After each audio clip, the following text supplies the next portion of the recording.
it's Jessica Rojas with Dynasty Real Estate and Kane with Goodfellas Home Inspections.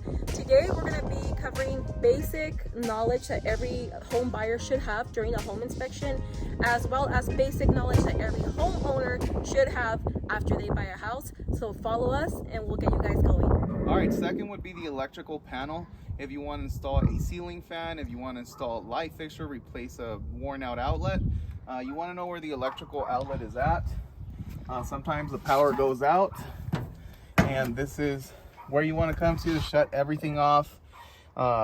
This is 125 amp, just shuts off everything. Or if you want to do individual shut-offs, like if you're going to be working in the kitchen, this is where you would come and shut off the kitchen, the oven, air conditioner, all that stuff is usually labeled. So this is it, the electrical panel for your shut-off. Okay, also, you want to know where your secondary water shutoff to the structure is. This one sometimes is a lot easier to get to than the front at the street that we previously showed you, but sometimes the houses don't have it.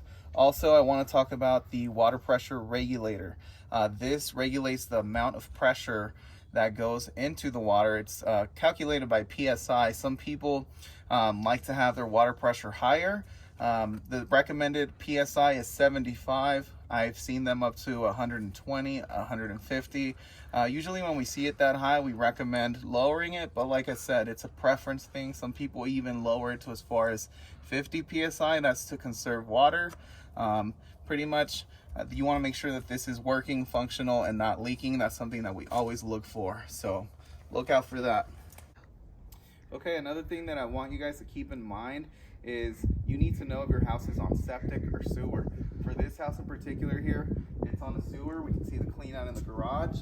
Usually it's something that you want to know from the beginning, and if it is something that you want to get inspected, then there is services where the inspector will bring out a sewer camera. We do it all the time, and we run our camera all the way through until the street clean out. And that's pretty much it. So for a water heater, the components that we're looking for, starting with the top vent, we're making sure that there is no leaking at the top. That's usually due to flashing. We want to make sure that the vent is all properly sealed and not expelling any carbon monoxide into the garage.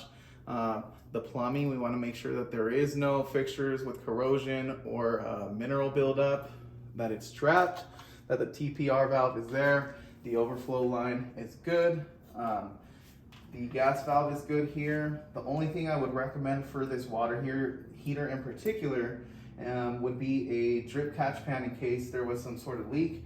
It would catch it and not damage the base. I do see some previous moisture staining on that corner there, but it's pretty typical for the age of the home. That's pretty much what we're looking for with these water heaters. So for exterior fixtures, we want to make sure that it's not exposed out to the elements like that. This one here in particular is broken, so we're going to recommend that it is replaced and that it has a cover or globe to protect it. And say hi to Mr. Pickles. Okay, so while we're in here looking at the kitchen cabinet, we're looking out for a few things. We're looking again for corrosion in the plumbing. We're looking for the garbage disposal, make sure that there is no damage to it. We want to make sure that the plumbing fixtures are not leaking. We're looking at the base, the wall. We don't want to see any microbial growth here. You can see that they have a container in the back there catching a leak, so we usually write those up. I also write up that hidden damage may be present due to the moisture staining in the cabinet. I don't know what it's going to look like once they peel it out and they remove all their personal belongings, so there might be some microbial growth. That's always something that we look for underneath the kitchen sink. Okay, safety wise for the interior, we want to make sure that there's smoke detectors and that they're functional. This one here and all of the bedrooms, there's missing batteries and caps, so we're going to recommend for replacement. And also you need carbon monoxide detectors, which there isn't one here. That's pretty much it for safety. So for AC purpose in the interior, you just want to make sure that the thermostat is functional. Here they have a Nest thermostat, which is pretty recently a new item. And then for the interior part on the ceiling, you want to make sure that you know where this is located. This is for your filter. You want to replace your filters every 3 months.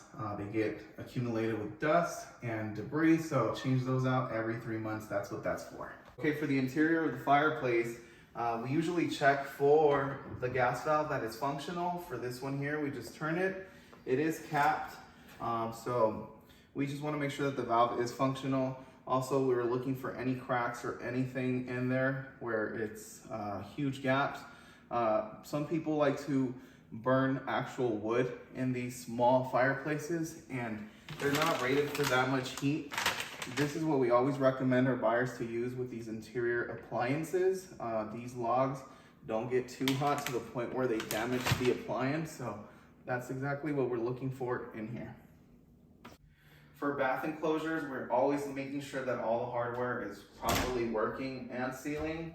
Sometimes, most of the times, the hardware is loose or it has gaps where water's getting out, it's damaging baseboards. The glass is just slamming, which in turn just damages the fixture even more. These fixtures are very expensive to replace, so it's always something that we look out for. We don't want any moisture seeping through, damaging anything, okay? Okay, for small bathrooms with little windows up high, we're always looking out for ceiling fans, exhaust fans. Sorry, we started that, I said.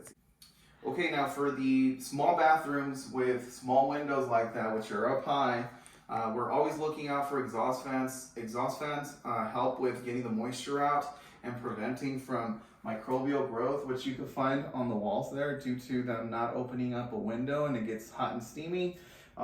Usually we recommend that they open up the window. It's not necessary when you have a window, but it gets so cold up here sometimes that people don't like to open up the windows in the morning, and that is what happens with no exhaust fan.